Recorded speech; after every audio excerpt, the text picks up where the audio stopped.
বিসমিল্লাহির রহমানির রহিম। আসসালামু আলাইকুম রহমতুল্লাহি ওয়া বারাকাতুহু। যে যেখানে থেকে আমার এই ভিডিওটি দেখতে পাচ্ছেন, আশা করছি আপনি ভালো আছেন, সুস্থ আছেন, নিরাপদে আছেন। আর যদি ভালো নাও থাকেন, মহান আল্লাহর দরবারে আপনার জন্য দোয়া করছি, আল্লাহ যেন আপনার সকল সমস্যার দ্রুত সমাধান করে দেন। মোমেন্ট ডিস্ট্রিবিউশন মেথড ব্যবহার করে একটি ইনডিটারমিনেট ফ্রেম কিভাবে অ্যানালাইসিস করতে হয়, এরকম একটি চমৎকার বিষয় নিয়ে জানতে আগ্রহী হওয়ায় আমি আপনাকে অভিনন্দন জানাচ্ছি। চলুন দেরি না করে চলে যাই আজকের এই ভিডিওতে।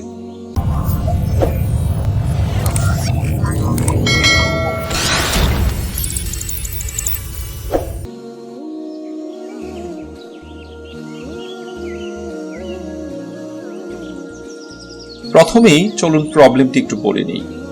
কি বলা আছে প্রশ্নে? Analyze the frame shown in figure and determine the fixed in moments. আমাদের এই ফিগারের মধ্যে আমরা যে ফ্রেমটি দেখতে পাচ্ছি, সেই ফ্রেমটি আমাদেরকে অ্যানালাইজ করতে হবে এবং ফিক্সড ইন মোমেন্টের মান কত তা খুঁজে বের করতে হবে ফর ইচ স্প্যান, প্রতিটি স্প্যানের জন্য। Consider 35 kilonewton per meter uniformly distributed load from point A to C and C to D. তার মানে হচ্ছে গিয়ে A থেকে D পর্যন্ত টোটাল আমাদেরকে কনসিডার করে নিতে হবে যে 35 kilonewton per metre uniformly distributed load আছে। ইউজ মোমেন্ট ডিস্ট্রিবিউশন মেথড, আমাদেরকে মোমেন্ট ডিস্ট্রিবিউশন মেথড ব্যবহার করতে হবে। তার মানে আমাদের কিন্তু একটা হিডেন লোড দেওয়া আছে, সেটা হচ্ছে গিয়ে A থেকে C পর্যন্ত এবং C থেকে D পর্যন্ত সকল জায়গাতেই কিন্তু এরকম ইউনিফর্মলি ডিস্ট্রিবিউটেড লোড আমাদেরকে চিন্তা করে নিতে হবে যে তার প্রতিটি স্প্যানে আমাদের ইউনিফর্মলি ডিস্ট্রিবিউটেড লোড আছে 35 কিলোনিউটন পার মিটার। চলুন এর সলিউশনে চলে যাই। সলিউশনের শুরুতেই আমরা জানি যে আমাদের ফিক্সড ইন মোমেন্টের মান বের করে নিতে হয়। তো ফিক্সড ইন মোমেন্টের মান আমি বের করে রেখেছি। দেখেন, fixed in moment of AB, যদি আমরা AB স্প্যানটা ধরি তাহলে A তে ফিক্সড ইন মোমেন্ট হবে এন্টি ক্লকওয়াইজ, সেই জন্য সবগুলাই মাইনাস করতে হবে। দেখেন এখানে মাইনাস করা আছে মাইনাস ওমেগা স্কয়ার বাই 12, যেহেতু আমাদের ইউনিফর্মলি ডিস্ট্রিবিউটেড লোড আছে এবং এর মধ্যে লোড আছে আরো একটি লোড, সেটা হচ্ছে কনসেন্ট্রেটেড লোড এবং সেটি হচ্ছে মাঝখানে। আমরা জানি স্প্যানের মাঝখানে হলে এর ফর্মুলা হয় PL/8। তাহলে আমরা মানগুলো বসিয়ে দিলে আমরা A জয়েন্টের জন্য ফিক্সড ইন মোমেন্টের মান পেয়ে গেলাম, সেটা হচ্ছে গিয়ে -411.67 কিলোনিউটন মিটার। এরপরে AB পোর্শনের বি পয়েন্ট আমাদের যাওয়া লাগবে। দেখেন এখানে এটা ক্লকওয়াইজ হবে, তো ক্লকওয়াইজ হলে আমরা জানি সেটা পজিটিভ হয়, সেই জন্য সবগুলো পজিটিভই হবে। একটা হবে কি ইউনিফর্মলি ডিস্ট্রিবিউটেড লোডের জন্য, আর একটা হবে কি কনসেন্ট্রেটেড লোডের জন্য। তাহলে এই মানগুলো যদি আমরা বসিয়ে দেই তাহলে আমাদের বি পয়েন্টে অ্যাবি পোর্শনের জন্য আসতেছে হচ্ছে ফিক্সড ইন মোমেন্টের মান 411.67 কিলোনিউটন মিটার। অ্যাবি পোর্শন শেষ হয়ে গেল। চলুন আমরা বিসি স্প্যানের জন্য চলে যাই। বিসি স্প্যানের জন্য শুরুতেই আমাদের যে এই মোমেন্টটা বের করতে হবে বি পয়েন্টে, তাহলে এটা এন্টি ক্লকওয়াইজ, তাহলে সবগুলা নেগেটিভ হবে।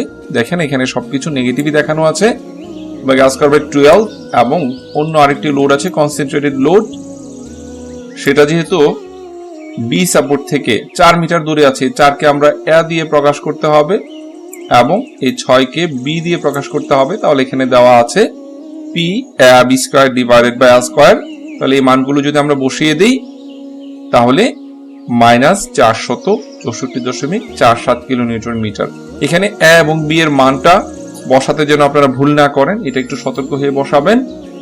প্রথম সাপোর্ট থেকে কনসেন্ট্রেটেড লোড পর্যন্ত যে ডিসটেন্স সেটা হবে গিয়ে A এবং পরবর্তী সাপোর্ট পর্যন্ত কনসেন্ট্রেটেড লোড থেকে যে ডিসটেন্স সেটা হবে গিয়ে B। তাহলে চলুন আমরা সি পয়েন্টে চলে যাই। সিবি যে পোর্শন, তার জন্য এখানে একটা ক্লকওয়াইজ মোমেন্ট হবে। তাহলে ক্লকওয়াইজ মোমেন্ট হলে আমরা জানি সবকিছু পজিটিভ হয়। দেখেন ফর্মুলাগুলো আগের মতোই আছে, অল্প একটু পরিবর্তন হবে এই কনসেন্ট্রেটেড লোডের জন্য। তাহলে ইউনিফর্মলি ডিস্ট্রিবিউটেড লোডের জন্য আগের ফর্মুলায় ওমেগা স্কয়ার বাই 12। কনসেন্ট্রেটেড লোডে এসে কিন্তু আমাদের স্কয়ারটা এখানে ছিল হচ্ছে গিয়ে বি এর উপরে, এখন কিন্তু স্কয়ারটা হয়ে গেল হচ্ছে গিয়ে A এর উপরে। এই ফর্মুলাটা আপনারা একটু কেয়ারফুল হয়ে বসাবেন। এখন যদি আমরা মানগুলো বসিয়ে দিই, মানগুলো বসিয়ে দিলে আমরা সি পোর্শনে পাচ্ছি হচ্ছে গিয়ে কত 406.87 কিলোনিউটন মিটার। এবার আমরা সিডি স্প্যানের জন্য হিসাব করব। তাহলে সিডি স্প্যানের জন্য শুরুতে এখানে একটা এন্টি ক্লকওয়াইজ মুভমেন্ট হবে, দেখেন এই জন্য সব মাইনাস হওয়ার কথা, তাহলে এখানে মাইনাসই দেওয়া আছে যেহেতু এখানে ইউনিফর্মলি ডিস্ট্রিবিউটেড লোড ছাড়া অন্য আর কোনো লোড নেই। তাহলে ওমেগা স্কয়ার বাই 12 মান বসিয়ে দিলে আমাদের আসতেছে মাইনাস 105 কিলো নিউটন মিটার, এবং ডি পয়েন্টের জন্য আসবে এরকম একটি ক্লকওয়াইজ মুভমেন্ট, তাহলে এটি পজিটিভ হবে। ওমেগা স্কয়ার বাই 12 মান বসিয়ে দিলে আমরা আগের ভ্যালুটাই পাচ্ছি 105 kilo newton metre. Fixed in মোমেন্টের মান খুব সহজেই আমরা বের করে ফেললাম। এরপরে আমাদেরকে যা করতে হবে সেটা হচ্ছে স্টিফনেস ফ্যাক্টর। তো স্টিফনেস ফ্যাক্টর বের করতে গেলে আমাদের যে ফর্মুলা দেখেন, এবি স্প্যানের জন্য K AB equal to K B A সবগুলোর জন্য একই হবে 4EI বাই L। 4E তো ফর্মুলার, I এর ভ্যালু দেখেন এবি পোর্শনের জন্য দেওয়া আছে হচ্ছে 2IC, তাহলে এখানে আমরা 2IC বসিয়ে দিলাম, মান আসতেছে হচ্ছে গিয়ে 0.80 EIC। বিসি পোর্শনের জন্য যদি আমরা স্টিফনেস ফ্যাক্টরের মান বের করি, দেখেন KBC ইকুয়াল টু KCB হবে 4EI বাই L। তো বিসি পোর্শনের জন্য I এর ভ্যালু দেওয়া আছে 2IC, মান বসিয়ে দিলে এটাও আমরা পেয়ে যাচ্ছি 0.80 EIC। তারপরে সর্বশেষ যে স্প্যান আমাদের সিডি স্প্যানের জন্য বের করতে হবে, KCD ইকুয়াল টু KDC, তাহলে 4EI বাই L হলে দেখেন সিডি স্প্যানের জন্য I এর ভ্যালু দেওয়া আছে 1.5 IC, তাহলে 1.5 IC বসিয়ে দিলে এটা আসতেছে হচ্ছে 1.0 EIC। স্টিফনেস ফ্যাক্টর আমরা বের করে ফেললাম। এখন আমাদেরকে ক্যালকুলেশন করতে হবে হচ্ছে কি ডিস্ট্রিবিউশন ফ্যাক্টর। তো ডিস্ট্রিবিউশন ফ্যাক্টর বের করা খুবই সহজ, যেহেতু আমরা স্টিফনেস ফ্যাক্টর বের করে ফেললাম। প্রথমেই আমরা যদি একটু দেখি যে আমাদের এ পয়েন্টে এটা একটা হিঞ্জ সাপোর্টের মতো কাজ করবে, তাহলে এর ডিস্ট্রিবিউশন ফ্যাক্টর হয়ে যাবে হচ্ছে গিয়ে 1, এবং সর্বশেষে যে এটা আছে এটা ফিক্স সাপোর্টের মতো কাজ করবে, এর ডিস্ট্রিবিউশন ফ্যাক্টর হয়ে যাবে হচ্ছে গিয়ে 0। তাহলে আমরা দুইটা পেয়ে গেলাম। বাকি ডিস্ট্রিবিউশন ফ্যাক্টর আমাদের বের করতে হবে হচ্ছে গিয়ে এই বি জয়েন্টে এবং সি জয়েন্টে।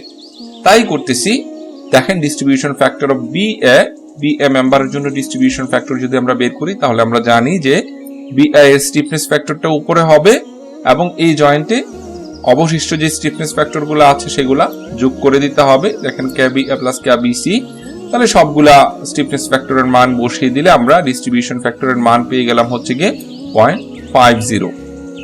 এরপরে বিসি পোর্শনের জন্য যেটা হবে, দেখেন এবার বিসি এর স্টিফনেস ফ্যাক্টরটা উপরে হবে, আর কেবি এ প্লাস কেবিসি দিয়ে আমরা ভাগ করে দিব, এটার মানও আসতেছে আমাদের 0.50। বি জয়েন্টের ডিস্ট্রিবিউশন ফ্যাক্টর বের করে ফেললাম। সি জয়েন্টের জন্য এবার বের করি সিবি মেম্বারের জন্য, তাহলে সিবি মেম্বারের স্টিফনেস ফ্যাক্টর উপরে হবে এবং অবশিষ্টগুলা নিচে হবে। তাহলে এই মানগুলা বসিয়ে দিলে এর ফাইনাল ভ্যালু আসতেছে হচ্ছে গিয়ে 0.4444, এবং সিডি পোর্শনের জন্য ডিস্ট্রিবিউশন ফ্যাক্টরের মান দেখেন, সিডি এর যে স্টিফনেস ফ্যাক্টর সেটার মান উপরে হবে, এবং সিবি ও সিডি এর মানটা নিচে হবে, এটা আসতেছে হচ্ছে 0.5556। তাহলে আমরা খুব সহজেই ডিস্ট্রিবিউশন ফ্যাক্টরের মান বের করে ফেললাম। এখন আমাদেরকে এরকম একটি টেবিল ড্র করতে হবে, যে টেবিলের মধ্যে আমরা এতক্ষণ পর্যন্ত যে ডাটাগুলা পেয়েছি সেই ডাটাগুলা এখানে লিপিবদ্ধ করে নিতে হবে। প্রথমে আমরা দেখেন 4EI বাই L এর মান পেয়েছিলাম, মানে স্টিফনেস ফ্যাক্টরের মান পেয়েছিলাম, তাহলে স্টিফনেস ফ্যাক্টরের মানগুলা এখানে আমাদের বসিয়ে দিতে হবে। তারপরে আমরা ডিস্ট্রিবিউশন ফ্যাক্টরের মান বের করেছিলাম, তো ডিস্ট্রিবিউশন ফ্যাক্টরের মানগুলা এখানে বসিয়ে দিতে হবে বিভিন্ন মেম্বারের এগেইনস্টে, আমরা তাও বসিয়ে দিলাম। তারপরে আমরা পেয়েছিলাম হচ্ছে গিয়ে ফিক্সড ইন মোমেন্ট, দেখেন তিনটি সারিতে তিনটি ভ্যালু আমি উল্লেখ করে দিয়েছি আপনাদের জন্য। ফিক্সড ইন মোমেন্টের মানও আমরা বের করে ফেললাম এবং এখানে বসিয়ে দিলাম। তো বসানোর পরে আমাদেরকে এখন যা করতে হবে তা হচ্ছে ব্যালেন্স মোমেন্ট বের করা। তো 1 নাম্বার সাইকেলের এই ব্যালেন্স মোমেন্ট আমাদেরকে বের করতে হবে। তো ব্যালেন্স মোমেন্ট বের করতে গেলে আমরা একটা ফর্মুলা ব্যবহার করেছি, সেটা হচ্ছে কি minus distribution factor into m1 plus m2। তো যেহেতু আমরা জানি ডিস্ট্রিবিউশন ফ্যাক্টর এ সাপোর্টের জন্য 1, কাজেই মাইনাস ডিস্ট্রিবিউশন ফ্যাক্টর ইনটু যদি এই মোমেন্ট আমি মাল্টিপ্লাই করি, এটা দেখেন পজিটিভ একই বেলে হয়ে যাচ্ছে। কাজে এই কলামটা হিসাব করার সময় আপনি যখনই ব্যালেন্স মোমেন্ট হিসাব করবেন দেখবেন সব সময় ব্যালেন্স মোমেন্টটা কি হয়ে যাবে, আপনি -1 দিয়ে মাল্টিপ্লাই করলে যা আসবে তা। তারপরে এই পাশে দেখেন ডি বিন্দুতে আমাদের ডিসি পোর্শনের জন্য এই ডিস্ট্রিবিউশন ফ্যাক্টরের মান কত, 0। কাজেই এর ব্যালেন্স মোমেন্ট সবসময় 0 হবে। যে কোনো সাইকেলে আপনি যান না কেন এর ব্যালেন্স মোমেন্ট সবসময় 0 হবে। তাহলে আমরা দুই প্রান্তে দুইটি ব্যালেন্স মোমেন্ট বের করে ফেললাম। মাঝখানে এবার বিভিন্ন জয়েন্টে আমাদের ব্যালেন্স মোমেন্ট বের করতে হবে। দেখেন প্রথমেই আছে কি, জয়েন্ট বি নিয়ে আমরা একটু ক্যালকুলেশন করি। জয়েন্ট বি তে ব্যালেন্স মোমেন্ট দেওয়া আছে কত, 26.40। এই মানটা কিভাবে আসলো, দেখেন এই মানটা এসেছে হচ্ছে কি কিভাবে, আমরা এই ফর্মুলা বসালাম, ডিস্ট্রিবিউশন ফ্যাক্টর কে মাইনাস দিয়ে গুণ করে m1 প্লাস m2 করতে হবে। তো m1 প্লাস m2 কোনটা হবে, এই যে এখানে রেড মার্ক করা আছে, আপনি দুইটার যে কোনোটাকে যা ইচ্ছা তা ধরতে পারেন। এটাকে সাপোজ আমি m1 ধরলাম 411.67 এবং m2 হচ্ছে গিয়ে -464.47। তাহলে এই মানগুলো এখানে বসিয়ে দিলাম। ডিস্ট্রিবিউশন ফ্যাক্টর দেখেন বি এর জন্য ডিস্ট্রিবিউশন ফ্যাক্টর হচ্ছে গিয়ে 0.50। তাহলে এটা আসতেছে ফাইনালি আমাদের 26.40। খুব সহজেই কিন্তু আমরা মানটা বের করে ফেললাম। এখন আমাদেরকে বের করতে হবে হচ্ছে গিয়ে এই 26.40 কিভাবে আসলো। এটা এসেছে হচ্ছে এইভাবে, দেখেন এই বিসি পোর্শনের জন্য যে ডিস্ট্রিবিউশন ফ্যাক্টর, সেই ডিস্ট্রিবিউশন ফ্যাক্টরের মান আমরা বসালাম মাইনাস দিয়ে। তারপরে হচ্ছে গিয়ে যে m1 প্লাস m2 411.67 এবং -464.47 এটা বসিয়ে দিলে এটা আসতেছে হচ্ছে আমাদের 26.40। খুব সহজেই কিন্তু আমরা ব্যালেন্স মোমেন্টের মান বের করে ফেলতেছি। আপনারা সি জয়েন্টের জন্য এই ব্যালেন্স মোমেন্টটা নিজেরা একটু চেষ্টা করেন। এরপরে আমাদেরকে যা বের করতে হবে সেটা হচ্ছে গিয়ে 2 নাম্বার সাইকেলের জন্য এই ক্যারি ওভার মোমেন্ট। তো ক্যারি ওভার মোমেন্ট আমরা কিভাবে পাবো, ক্যারি ওভার মোমেন্টের জন্য দেখেন কর্ণ বরাবর এই 26-এর 50% আসবে হচ্ছে গিয়ে এখানে পয়েন্টে। তো সেই জন্য দেখেন 26.4 কে যদি আমরা 2 দিয়ে ভাগ করে দিই তাহলে 13.2 হচ্ছে। তাহলে এই 205 কিভাবে পাবো, 205 হবে গিয়ে এই পাশ থেকে কর্ণ বরাবর 50% হয়ে আসবে। তাহলে 411.67 কে যদি 2 দিয়ে ভাগ করে দিই তাহলে আমরা পেয়ে যাচ্ছি 205.83। তাহলে অন্য ভ্যালুগুলো কিভাবে পাচ্ছি, দেখেন সেম, এটার 50% আসতেছে হচ্ছে এখানে এবং এর 50% যাচ্ছে হচ্ছে গিয়ে এখানে। আবার এখানে কর্ণ বরাবর এই 0-র 50% তো 0ই, এটা আসবে এখানে এবং অবশিষ্ট এই অংশটা যাবে হচ্ছে 50% এখানে। এইভাবে কিন্তু আমরা প্রতিটি সাইকেলের ক্যারি ওভার মুভমেন্ট বের করে ফেলতে পারবো। এখন 2 নাম্বার সাইকেলে আমাদেরকে যা করতে হবে সেটা হচ্ছে ব্যালেন্স মুভমেন্ট বের করা। তো ব্যালেন্স মুভমেন্ট বের করার সময় আপনারা জানেন যে এ এর ডিস্ট্রিবিউশন ফ্যাক্টরের মান ছিল 1, আমরা -1 দিয়ে শুধু এ কে মাল্টিপ্লাই করব। এই 13.20 কে -1 দিয়ে মাল্টিপ্লাই করলে আমাদের এটা হয়ে যাচ্ছে -13.20। আর এই পাশে ডি পয়েন্টে ডিসি এর জন্য দেখেন আমরা জানি ডিস্ট্রিবিউশন ফ্যাক্টরের মান কত, 0। কাজে এইটাকে 0 দিয়ে মাল্টিপ্লাই করলে এটা সবসময় 0ই হয়ে যাচ্ছে।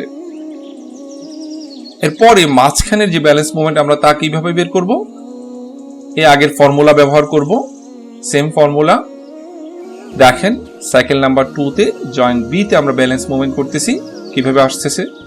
ব্যালেন্স মোমেন্টের জন্য আমরা জানি বি এর যে ডিস্ট্রিবিউশন ফ্যাক্টর ইনটু বি জয়েন্টে যে মোমেন্টগুলো এসে সম্মিলিত হয়েছে সেগুলা সমষ্টি। দেখেন 205.83, এই যে এটা হচ্ছে গিয়ে 205.83 এবং এটা হচ্ছে গিয়ে -67.08। এই দুইটাই কিন্তু এখানে এসেছে। তাহলে এটা ক্যালকুলেশন করলে আমাদের আসতেছে হচ্ছে -69.38। এরপরে আমরা এই ডাটাটা পেয়ে গেলাম। এরপরের ডাটাটা আমরা কিভাবে পাবো, আরেকটা -69.38, সেটার জন্য দেখেন আমাদেরকে বিসি পোর্শনের যে ডিস্ট্রিবিউশন ফ্যাক্টর, বিসি পোর্শনের ডিস্ট্রিবিউশন ফ্যাক্টর কত? একই ভ্যালু 0.50, তাহলে আমরা এখানে -0.50 লিখবো এবং আগের যে মোমেন্ট দুইটি ছিল সেই মোমেন্ট দুইটি কিন্তু এখানে আছে, তাহলে এটাও আমাদের আসতেছে হচ্ছে -69.38। তো আমরা খুব সহজেই কিন্তু ব্যালেন্স মোমেন্ট বের করে ফেললাম। এবার যদি আমরা সি জয়েন্টের জন্য বের করতে চাই তাহলে সি তে প্রথমে আছে কি -5.87, তো এটা আমরা কিভাবে পেলাম? এটা হচ্ছে গিয়ে সিবি পোর্শনের যে ডিস্ট্রিবিউশন ফ্যাক্টর, এই যে সিবি পোর্শনের ডিস্ট্রিবিউশন ফ্যাক্টর হচ্ছে গিয়ে 0.4444, তাহলে আমরা -0.4444 লিখলাম এবং এই জয়েন্টে যে ক্যারি ওভার মোমেন্ট গুলো আছে 13.20 এবং 0 সেগুলা এখানে লিখে দিলাম। তাহলে এটা ক্যালকুলেশন করলে আমাদের আসতেছে হচ্ছে -5.87। আরেকটি মোমেন্ট বাকি আছে, সেটি হচ্ছে গিয়ে -7.33। এটা কিভাবে পেলাম? এটা পেয়েছি হচ্ছে গিয়ে এইভাবে, সিডি এর ডিস্ট্রিবিউশন ফ্যাক্টর মাইনাস করে মাল্টিপ্লাই করব কার সাথে? এই জয়েন্টের ক্যারি ওভার মোমেন্ট গুলার সাথে। তো ক্যারি ওভার মোমেন্ট গুলো এখানে উল্লেখ করা আছে, এটা ক্যালকুলেশন করলে কিন্তু আমরা খুব সহজেই পেয়ে যাচ্ছি -7.33। তো এইভাবে কিন্তু আমাদেরকে carry over moment, balance moment করতে করতে এই অঙ্কটার অনেকগুলো সাইকেল করতে হবে। আমি এখানে 12টি সাইকেল পর্যন্ত করেছি, 12টির পরে আর যাইনি, কারণ হচ্ছে আমাদের 12 নম্বর সাইকেলে এসে দেখতে পারেন এই যে ব্যালেন্স মোমেন্ট গুলা খুবই ছোট ছোট চলে এসেছে, প্রায় শূন্যের কাছাকাছি, এই জন্য আমি আর করিনি। তো এরকম যতগুলো সাইকেল আপনি করেন না কেন, করার পরে প্রতিটি কলামের একেবারে সাইকেল 1 এর ফিক্সড ইন মোমেন্ট থেকে নিয়ে শুরু করে সর্বশেষ সাইকেলের ব্যালেন্স মোমেন্ট পর্যন্ত এগুলো আমাকে যোগ করে দিতে হবে।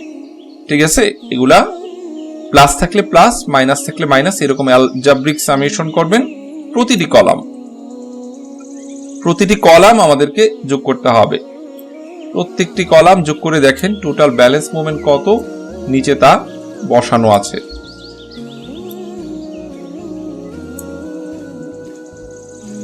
প্রতিটি কলামের টোটাল মোমেন্ট যোগ করলে আমরা নিচে মান পেয়ে যাব। তো এই টোটাল ব্যালেন্স মোমেন্ট পাওয়ার পরে আমাদেরকে একটু চেক করতে হবে যে আমাদের অঙ্কটা ঠিক আছে কিনা। তো চেক করার জন্য আপনারা জানেন প্রথমে আমরা একটা চেক নিজেরা মনে মনেই করে ফেলতে পারি, যদি জয়েন্টের মধ্যে মোমেন্টের মানগুলা সমান ও বিপরীতমুখী থাকে তাহলে আমাদের বুঝে নিতে হবে আমাদের অঙ্কটা ঠিক আছে। দেখেন বি জয়েন্টের জন্য যে মোমেন্ট এখানে দেখানো আছে এটা কিন্তু সমান ও বিপরীতমুখী। সি জয়েন্টের জন্য যে মোমেন্ট আমরা পেয়েছি দেখেন এটাও সমান ও বিপরীতমুখী। সি জয়েন্টের এগুলাও কিন্তু ঠিক আছে, তার মানে আমাদের অঙ্কটা কিন্তু ঠিক আছে ধরে নিতে হবে। তবুও আমরা একটা চেক করতে পারি, সেই চেকটা হচ্ছে কি দেখেন জয়েন্টের জন্য আমরা জয়েন্ট এবং মেম্বারগুলো এখানে উল্লেখ করে দিলাম। EI/L এর ভ্যালু আমার লাগবে, আমি সেই ভ্যালুটা এখানে লিখে দিয়েছি প্রতিটি মেম্বারের জন্য কত হবে। তারপরে হচ্ছে ফার্স্ট মোমেন্ট কোনটা? ওই যে আপনি ফিক্সড ইন মোমেন্ট পেয়েছিলেন প্রথমে, ফিক্সড ইন মোমেন্ট, সেটা ফিক্সড ইন মোমেন্ট আমরা এখানে বসিয়ে দিব ফার্স্ট মোমেন্ট আকারে। এবং লাস্ট মোমেন্ট কোনটা? সেটা হচ্ছে গিয়ে এই টোটাল ব্যালেন্স মোমেন্ট যেটা পাবেন সেটা দেখেন প্রতিটি ঘরের মান আমি এখানে লিখে দিয়েছি। এখন আমাদের চেঞ্জ ইন নিয়ার এন্ড কি হবে? Last moment minus first moment. তাহলে এই শেষে যে মোমেন্টটা থাকবে এটা থেকে প্রথম মোমেন্টটা মাইনাস করতে হবে। এটা হচ্ছে আমাদের এই রোটা, এখানে সবগুলা মাইনাস করা আছে। তারপরে হচ্ছে গিয়ে -1/2 into change in per in. এটা আমরা কিভাবে পাবো? এই যে এটা থেকে এখানে আসবে 166.50 কে যদি আপনি -1/2 দিয়ে মাল্টিপ্লাই করেন তাহলে এই -83.25 পেয়ে যাবেন। আবার 411.57 কে যদি -1/2 দিয়ে মাল্টিপ্লাই করেন তাহলে আপনি -205.79 পেয়ে যাবেন। ঠিক তেমনি ভাবে এই 74.37 কিভাবে পাবো? যদি আমরা এই -148.73 কে মাইনাস দিয়ে মাল্টিপ্লাই করি এবং সেম এটা আসবে হচ্ছে এখানে এসেও এরকম কর্ণ বরাবর আপনারা মাইনাস দিয়ে মাল্টিপ্লাই করে এভাবে লিখে দিবেন। তারপরে আমাদের সাম বের করতে হবে। সামটা আমরা কিভাবে করব? দেখেন চেঞ্জ ইন নিয়ার এন্ড, এই কলামটা এই যে এই ভ্যালুটা এই ভ্যালুর সাথে যোগ করতে হবে, এই ভ্যালুটা এর সাথে যোগ করতে হবে, এটাকে এর সাথে যোগ করতে হবে, এটাকে এর সাথে যোগ করতে হবে, এটা এর সাথে, এবং ফাইনালি এটা এর সাথে যোগ করতে হবে। তো এইভাবে আমরা যোগ করলে আমরা এই সাম নামে যে রোটা সেটা পেয়ে যাব। এখন বের করতে হবে হচ্ছে ইআইসি থিটা। তো এটার জন্য হচ্ছে গিয়ে সাম নামে যে রোটা আমরা বের করেছি একে আমাদের ভাগ করতে হবে 3EI/L দিয়ে। তো EI/L এর মান তো আমি আগে এখানে বের করে রেখেছি। এই মানগুলা দিয়ে যদি আপনি সামের ভ্যালুটাকে ভাগ করে দেন তাহলে আপনি পেয়ে যাবেন হচ্ছে গিয়ে এই রোটা। এখন আমাদের চেকটা কিভাবে আমরা ভেরিফাই করব? দেখেন একই জয়েন্টের মধ্যে সবগুলা রোটেশন সমান হবে। যদি আমরা বি জয়েন্ট দেখি, বি জয়েন্টের মধ্যে দেখেন রোটেশন গুলার মান সমান। সি জয়েন্ট যদি দেখি, সি জয়েন্টের মধ্যেও রোটেশন গুলার মান সমান। তাহলে আমরা এইভাবে চেকটা করতে পারি। তো চেক করা শেষ হয়ে গেল, আমাদের অঙ্কটি ঠিক আছে। এখন আমাদেরকে বিভিন্ন রিয়েক্টিভ কম্পোনেন্টের মান কত তা বের করে নিয়ে আসতে হবে।